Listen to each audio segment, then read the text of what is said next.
Hello दोस्तों, नमस्कार। स्वागत है आप सभी का मुकेश यूपीएससी गाइड पर। यूपीएससी के इंटरव्यू चल रहे हैं, हम लगातार कवर कर रहे हैं। सर अभी इंटरव्यू देकर आए हैं, जानेंगे आज का इंटरव्यू का एक्सपीरियंस कैसा रहा, साथ ही साथ इनकी स्ट्रेटजी और जर्नी के बारे में बात करेंगे। फर्स्ट ऑफ ऑल सर, स्वागत है हमारे चैनल पर आपका। Thank you sir. तो आप अपने बारे में बताइए, आपका नाम और एजुकेशन बैकग्राउंड।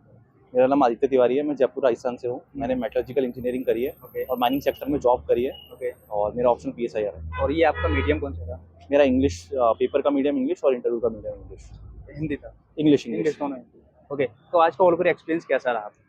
अच्छा एक्सपीरियंस था। I was fifth to go hmm. और संजय वर्मा सर के बोर्ड में आया और मोस्टली डैप से क्वेश्चन पूछे बिकॉज मेरा मुझे लगता है डैप थोड़ा रिच था as compare related to others. Hmm. तो मोस्टली 80% डैप से ही था मेरा। ओह, तो सर एक दो क्वेश्चन रिवील करना चाहेंगे, किस टाइप से डेप्थ से क्वेश्चन पूछे जा रहे थे? हाँ, जैसे मेरी साइंस फिक्शन हॉबीज है, हॉबी साइंस फिक्शन मूवीज। तो उससे रिलेटेड सर ने पूछा, उनकी भी ऐसा लग रहा था इंटरेस्टिंग था और थोड़े सभी इंटरेस्टेड थे। हम्म। तो 2001 स्पेस ओडिसी एक मूवी है 1968 की हॉलीवुड मूवी। तो उससे कुछ लंबा डिस्कशन चला और मोस्टली मैम ने जयपुर से रिलेटेड क्वेश्चन पूछे, स्मार्ट सिटी प्रोग्राम हम्म। और मेरे जॉब से रिलेटेड पूछे कि पीएसयू का क्या स्टेटस है। तो ये सारी चीज़ें। ओके, आपको कोई सिचुएशन में क्वेश्चन पूछा गया था? Situation based question. Situation based question, या मेरे से पूछा सिचुएशन बेस्ड क्वेश्चन की for example Delhi Yamuna pollution. तो आप चीफ सेक्रेटरी है दिल्ली के, तो आप सीएम सर को कैसे गाइड कर सकते हैं, क्या कर सकते हैं उसके लिए, कैसे बाकी स्टेक होल्डर से बात कर सकते हैं, वो सिचुएशन बेस्ड। ओके, आपका ऑप्शनल क्या था? पीएसआईआर। यस, उससे कोई क्वेश्चंस देखने को मिले आपको? आज उससे क्वेश्चन नहीं पूछे मेरे से पीएसआईआर से, क्योंकि डैप से मोस्टली ज्यादा पूछे, तो पीएसआईआर का कोई क्वेश्चन आज आया नहीं। ओके, तो आपका अटेम्प्ट भी है, कौन सा बताया आपने? सेकंड अटेम्प्ट है मेरा। सेकंड अटेम्प्ट का। आप पिछले लास्ट अटेम्प्ट की अगर मैं बात करूँ तो उसका एक्सपीरियंस कैसा रहा? लास्ट अटेम्प्ट मैंने मीन्स लिखा था, मैं 720 मार्क्स से 21 मार्क्स से मीन्स क्लियर नहीं हो पाया था। हम्म। इस बार इंटरव्यू दे रहा हूँ। ओके, क्या लगा, कहाँ मिस्टेक हो रही थी इस टाइम पे? लास्ट ईयर मेरे जीएस में कम रह गए थे, मतलब सभी सब्जेक्ट में जीएस 1 2 3 में थोड़े थोड़े मार्क्स कम थे, तो वहीं पे ही कम रह गया था। पर इस बार जीएस में अच्छा करा है इम्प्रूव। ऑप्शनल में भी देखते हैं अच्छा ही करा है। लास्ट ईयर ऑप्शनल में 234 थे, तो उसमें भी काफी इम्प्रूव क्या करा चेंजेस किए उनके लिए, क्या रिसोर्स आपने और कलेक्ट किए, है। क्या मैंने एफर्ट किया था? जैसे लास्ट ईयर मीन्स में मैं करंट अफेयर्स को इनकॉर्पोरेट नहीं कर पाया था अपने आंसर्स में और प्रिपरेशन में, फैक्ट्स को नहीं कर पाया था। सिंपल लॉजिकल आर्गुमेंट्स लिखता था पर फैक्ट्स नहीं थे, वैल्यू एडिशन नहीं था।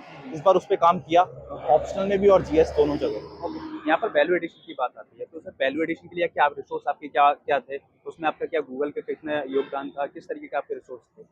जैसे फर्स्टली मेरा टॉपर कॉपीज मेंस के लिए सबसे बड़ा वैल्यू एडिशन होता है। बहुत सारी नई चीजें टॉपर कॉपीज से मिलती है, चाहे कोई भी सब्जेक्ट हो, जीएस 1 2 3 4 या ऑप्शनल ऐसे। सेकेंडली उसके बाद मैं चैट जीपीटी और other LLM language models use करता था फॉर एग्जाम्पल्स, और अदर कोई केस स्टडी मिल जाए। बाकी कोचिंग के बहुत सारे कंपाइलेशंस और ये वैल्यू एडिशन वाली चीजें आती है, ताकि for example best case studies etcetera, judgements और कंपाइलेशन वो यूज करता था वैल्यू एडिशन। ओके सर, अभी 2025 का प्रीलिम्स आ रहा है और आप देखेंगे पिछले कुछ सालों से प्रीलिम्स बहुत ज़्यादा क्रिटिकल होता जा रहा है। तो अब क्या ऐसा रणनीति होनी चाहिए प्रीलिम्स के लिए, स्ट्रेटजी होनी चाहिए जो कि एक इजीली क्रैक कर पाएँ, स्पेशल सी सेट को लेकर और पेपर वन के लिए? अभी जैसे 2 महीने हैं, तो हम्म। सी सेट अगर कोई स्टार्ट नहीं कर रहा है अभी, सी सेट बिल्कुल करना चाहिए, क्योंकि 2023 ऐसा बिल्कुल सी सेट आ सकता है। लास्ट ईयर फिर भी इजी था, तो उसके लिए आपको टफ क्वेश्चंस पे जाना चाहिए, खासतौर पे नंबर सिस्टम और पीएनसी के। और उसके लिए आप डिफरेंट सोर्सेज यूज कर सकते हैं। जैसे बैंक के जो एग्जाम्स में क्वेश्चंस पूछे जाते हैं उनको सॉल्व कर सकते हैं आप।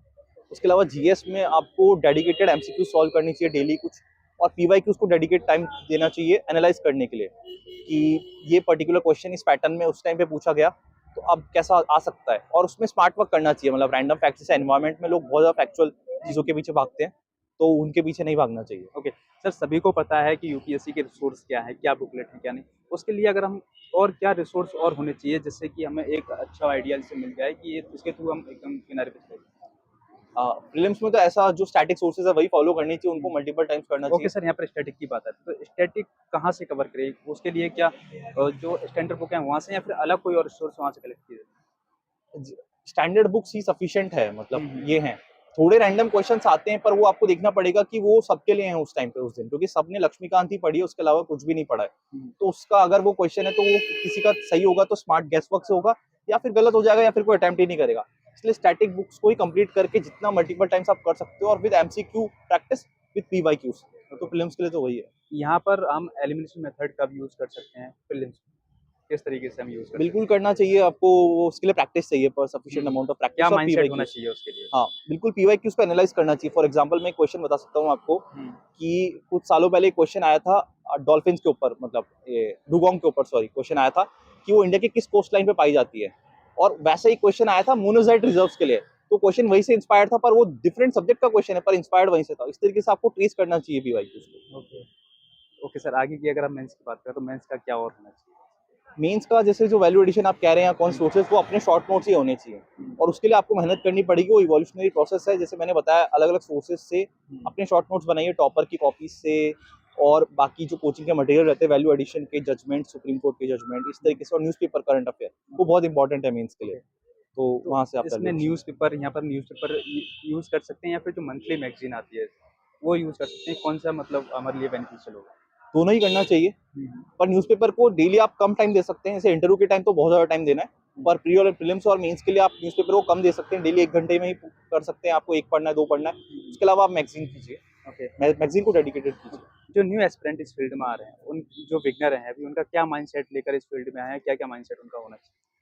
अ, कि स्टार्टिंग से ही आपको स्मार्ट वर्क करना चाहिए, स्मार्ट प्रिपरेशन करनी चाहिए, और जितना गाइडेंस ले सकते हैं सीनियर्स से, जो राइट गाइडेंस दे रहे हैं, जिन्होंने एग्ज़ाम की जेन्युइनली तैयारी करी है, उनसे गाइडेंस लेके अपने डिस्क्रिप्शन से उनको अप्लाई करना चाहिए। ओके।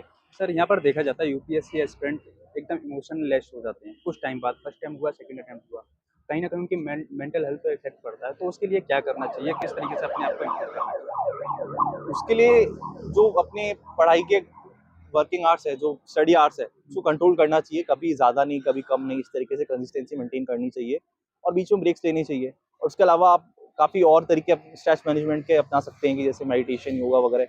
और उसके अलावा अगर आपको किसी सिटी में रह के, फॉर एग्जांपल दिल्ली में रह के स्ट्रेस हो रहा है, तो आप अपने घर जाके तैयारी कर सकते हैं। ऐसा कोई ज़रूरी नहीं है कि दिल्ली में रहें, तो आप ये चीज़ें कर सकते हैं। Okay sir, thank you so much and all the best. I wish कि आपकी डिज़ायर रैंक के साथ आपका सिलेक्शन हो एंड आई होप गाइस आपको वीडियो काफ़ी वैल्यूएबल लगी होगी। कैसी लगी कमेंट करके ज़रूर बताना। अगर आपका कोई भी डाउट होता है तो आप कमेंट के सेक्शन में कमेंट कर सकते हैं। मिलते हैं नेक्स्ट वीडियो में।